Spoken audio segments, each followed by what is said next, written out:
आइए, आपका हमारे यूट्यूब चैनल में स्वागत है। ये बीपीएससी सुपर टेट शिक्षक भर्ती परीक्षा के लिए मैथमेटिक्स का नंबर सिस्टम बहुत इंपॉर्टेंट चैप्टर है। ठीक है, इससे लगभग क्वेश्चन आता ही है नंबर सिस्टम से। इसका एक टॉपिक है अभाज्य संख्या, उसके बारे में चर्चा करते हैं जो बहुत इंपॉर्टेंट होगा आपके लिए।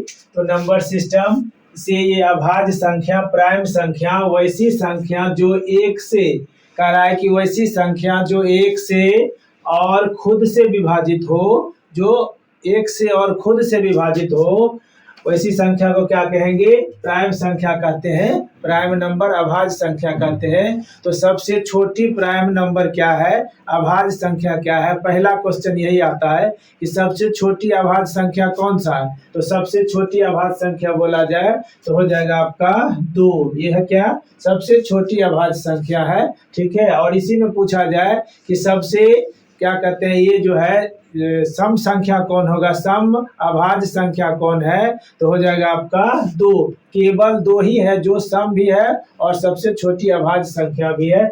इसका देखिए, इसका दूसरे शब्द में क्या कह रहा है कि जो वैसी संख्या जो एक से और खुद से विभाजित हो। तो कहने का मतलब हुआ जो एक से और ये खुद से मतलब 2 से विभाजित हो रही है, तो वही हो जाएगा, क्या हो जाएगा, ये प्राइम नंबर हो जाएगा। 2 क्या हो गया, एक प्राइम नंबर हो गया। इसी में एक क्या है, एक अभाज्य संख्या नहीं है। क्यों नहीं है? तो इसके पास केवल एक ही फैक्टर है, गुणनखंड क्या है, एक ही है जो है 1।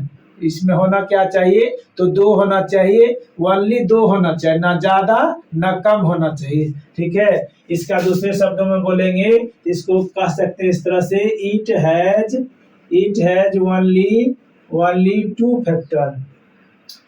फैक्टर, जिसके पास केवल 2 फैक्टर हो, वही क्या कहलाएगा, आपका अभाज्य संख्या कहलाएगी। और इसी में आता क्वेश्चन आपसे पूछा जाएगा कि 1 से 100 के बीच में कितना अभाज्य संख्या है। तो 1 से 100 के बीच में 25 अभाज्य संख्या होता है। 1 से 100 के बीच अभाज्य संख्या या प्राइम नंबर, अभाज्य संख्या या प्राइम नंबर कितना है, तो हो जाएगा आपका 25। ठीक है, ये 25 का 25 याद रहना चाहिए, बहुत इंपॉर्टेंट है कि कहीं से देगा क्वेश्चन आपको कि 20 और 50 के बीच जो अभाज्य संख्या है उसका योगफल ज्ञात कीजिए। ठीक है, तो इसको याद रखने के लिए एकदम बेसिक से बताते हैं। ठीक है, जो कभी नहीं लाइफ में भूलिएगा, एक बार डिटेल में एकदम क्या कहते हैं, एक बार देख लीजिए, समझ लीजिए, दोबारा देखने समझने की जरूरत नहीं पड़ेगा। एक ही बार में फाइनल रहेगा, आपको पूरा लाइफ टाइम याद रहेगा जब तक आप एग्जाम देते हैं। ठीक है, तो 1 से 10 के बीच अभाज्य संख्या कौन कौन है, इसको ध्यान में रखेंगे। तो सबसे पहले क्या होगा, 2, उसके बाद होगा 3, उसके बाद 5, उसके बाद 7। तो दिमाग में रहना चाहिए 1 और 10 के बीच में कितना है, तो 4 है। कौन कौन है, तो 2, 3, 5 और 7 क्या है, अभाज्य संख्या है। उसके बाद 10 से 20 के बीच, 10 और 20 के बीच कौन कौन है, तो इसमें हो जाएगा 11, 13, 17 और हो जाएगा 19। तो इसके बीच में भी 10 और 20 के बीच कितना है, तो 4 हो जाएगा। ठीक है, क्वेश्चन दे कि 10 और 20 के अभाज्य संख्या का योगफल ज्ञात करें, तो सबको क्या करेंगे, जोड़ देंगे। ठीक है, उसी तरह से अगला 20 से 30 के बीच अभाज्य संख्या कौन कौन है, तो इसके बीच में पहला अभाज्य संख्या हो जाएगा 23, दूसरा हो जाएगा 29। तो इसके बीच में कितना है, केवल 2 है। अगला है 30 से 40 के बीच कितना अभाज्य संख्या है। 30 और 40 के बीच बोले तो कौन कौन अभाज्य संख्या हो जाएगा, तो पहला हो जाएगा आपका 31, उसके बाद हो जाएगा 37। इस दोनों के बीच कितना हो गया, तो 2 हो गया। ठीक, अब 40 से 50 के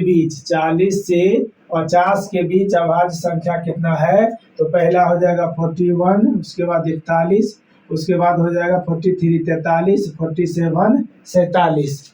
इस सब को जोड़ेंगे, देखिए 4, 4, 8, 2, 10, तो 12, 3, 15। तो 1 से 50 के बीच पूछ दे कि 1 से 50 के बीच अभाज्य संख्या कितना हो गया, तो सबको काउंट कीजिएगा तो कितना हो जा रहा है, 15 हो जाएगा। ठीक, उसके बाद 50 से 60 के बीच अभाज्य संख्या कौन कौन है, 50 से 60 के बीच में तो पहला हो जाएगा 53, और उसके बाद हो जाएगा 59, ये 2 हो गया।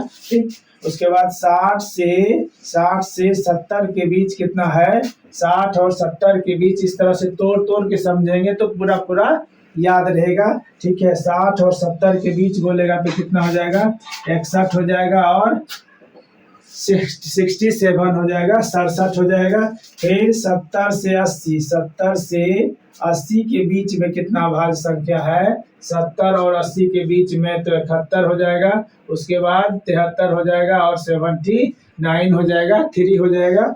फिर 80 से 90 के बीच अभाज्य संख्या कितना है, 80 और 90 के बीच तो पहला हो जाएगा 83, उसके बाद हो जाएगा 89, और 90 से 100 के बीच, 90 से 100 के बीच अभाज्य संख्या कौन कौन है, तो हो जाएगा केवल 97 हो जाएगा। ठीक है, अब इसी में पूछेगा कि सबसे छोटी अभाज्य संख्या कौन हो जाएगा, तो सबसे छोटी अभाज्य संख्या हो जाएगा आपका 2। ठीक है, और सम अभाज्य संख्या भी पूछे कि सम अभाज्य संख्या कौन होगा, तो केवल एक ही होता है, वो होता है 2। ठीक है, अब इसी में पूछ दे आपको कि 2 अंकों की सबसे छोटी अभाज्य संख्या क्या होगा, 2 अंकों की सबसे छोटी अभाज्य संख्या तो कितना हो जाएगा, 11 हो जाएगा। ये देखिए 2 अंकों वाली है, ये 11 हो जाएगा। इसी में क्वेश्चन दे दे, ठीक, इसी में दे देगा कि 2 अंकों वाली सबसे बड़ी अभाज्य संख्या कौन हो जाएगा, तो 2 अंकों वाली सबसे बड़ी अभाज्य कितना हो जाएगा, 97 हो जाएगा। ठीक, इसी में दे दे आपको क्वेश्चन देता है, और ये बार बार क्वेश्चन आता है कि 3 अंकों की सबसे छोटी अभाज्य संख्या कौन होगा, तो 3 अंकों की सबसे छोटी अभाज्य संख्या होता है 101, ये भी क्वेश्चन बार बार आता है। उसके बाद इसी में आता है कि 3 अंकों की सबसे बड़ी अभाज्य संख्या कौन सी होगी, तो 997 होगा 3 अंकों की सबसे छोटी अभाज्य संख्या। फिर आता है कि 100 और 200 के बीच कितनी अभाज्य संख्या है, 100 से 200 के बीच, 200 के बीच कितना अभाज्य संख्या है, तो इसमें हो जाता है 21। और इसी में क्वेश्चन जोड़ देगा कि 100 ये 1 से 200 के बीच, 1 से 200 के बीच कितना अभाज्य संख्या हो जाएगा, तो इधर हो गया 25 और इधर हो गया 21, तो 25 प्लस कर देंगे 21 तो कितना हो जाएगा 46, यही हो जाएगा आंसर। तो अभाज्य संख्या से लगभग इतना से ही क्वेश्चन आता है, इसको ध्यान में रखिएगा तो क्वेश्चन नहीं छूटने का चांस बनता। कभी कभी क्वेश्चन आ जाएगा कि 50 और 70 के बीच जो अभाज्य संख्या है उसका योगफल ज्ञात कीजिए, तो 50 और 70 के बीच का रहा है, तो 50 70 के बीच यहाँ से देखिए 50 और 70 53, 59, 61 और 67 को जोड़ देंगे, वही आपका आंसर हो जाएगा। कभी ऐसा भी देगा कि 30 और 40 के बीच में कितना अभाज्य संख्या, कितना अभाज्य संख्या 30 40 के बीच, तो 31 और 37 यही हो गया अभाज्य संख्या। ठीक है।